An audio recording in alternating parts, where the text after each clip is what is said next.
Assalamualaikum warahmatullahi wabarakatuh. Halo semuanya. Perkenalkan, nama saya Devi Fatmawati dengan NIM 207190013 dari Tadris IPA A Institut Agama Islam Negeri Ponorogo. Nah, pada kesempatan kali ini saya ingin melakukan praktikum mengenai viskositas atau kekentalan zat cair. Sebelum melakukan praktikum, kita harus mengetahui apa saja sih dasar teori dari viskositas sendiri. Teman-teman, viskositas itu termasuk dalam fluida dinamis.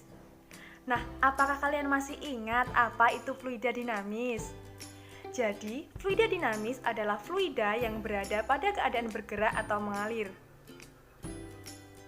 Viskositas sendiri merupakan kekentalan suatu fluida yang disebabkan oleh adanya gaya gesekan antara molekul-molekul yang menyusun suatu fluida.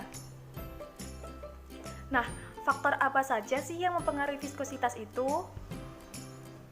Faktor yang mempengaruhi viskositas adalah suhu, tekanan, konsentrasi larutan, ukuran, dan massa molekul. Viskositas suatu cairan dapat diukur dengan suatu alat yang bernama viskometer. Tujuan dari praktikum ini adalah untuk mengetahui viskositas suatu fluida dan pengaruh viskositas terhadap kecepatan benda yang dijatuhkan ke dalamnya yang berhubungan dengan hukum Stokes.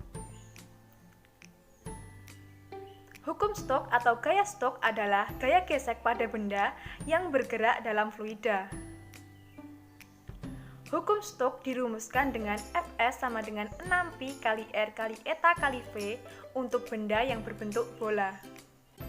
Oke teman-teman, langsung saja kita melakukan praktikum mengenai viskositas atau kekentalan zat cair. Nah, alat dan bahan yang diperlukan adalah 3 gelas yang berukuran sama, 3 koin, stopwatch, air, minyak goreng, dan sabun cuci piring. Nah, langkah-langkahnya yaitu yang pertama, siapkan semua alat dan bahan. Yang kedua, isi cairan ke masing-masing gelas dengan ukuran yang sama.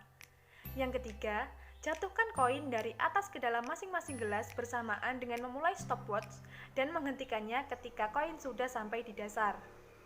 Yang keempat, catatlah masing-masing waktunya dan bandingkan di antara ketiganya.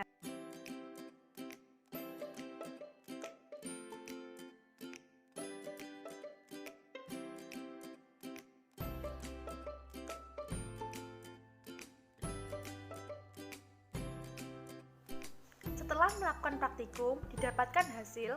Yang pertama, koin yang dijatuhkan pada sabun cuci piring memerlukan waktu 3 menit 31 detik untuk mencapai dasar.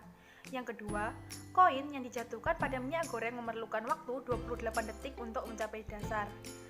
Dan yang terakhir, yang ketiga, koin yang dijatuhkan pada air memerlukan waktu 19 detik untuk mencapai dasar. Berdasarkan praktikum yang telah kita lakukan, kita bisa mengetahui bahwa viskositas suatu fluida akan mempengaruhi benda yang jatuh di dalamnya. Fluida yang memiliki nilai viskositas paling tinggi adalah sabun cuci piring yang menyebabkan koin pada sabun cuci piring jatuh paling lambat sampai ke dasar. Sedangkan fluida yang memiliki nilai viskositas paling rendah adalah air yang menyebabkan koin pada air jatuh paling cepat sampai ke dasar. Nah, viskositas juga sangat dekat loh dengan kehidupan kita sehari-hari. Contohnya adalah saat kita akan memasak, kita menuangkan air dan kecap, tentu saja air akan cepat mengalir. Hal ini dikarenakan viskositas air rendah, sedangkan kecap lebih sulit mengalir. Hal ini dikarenakan tingkat viskositasnya tinggi. Sekian presentasi mengenai viskositas atau kekentalan zat cair yang dapat saya sampaikan. Ada kurangnya saya mohon maaf.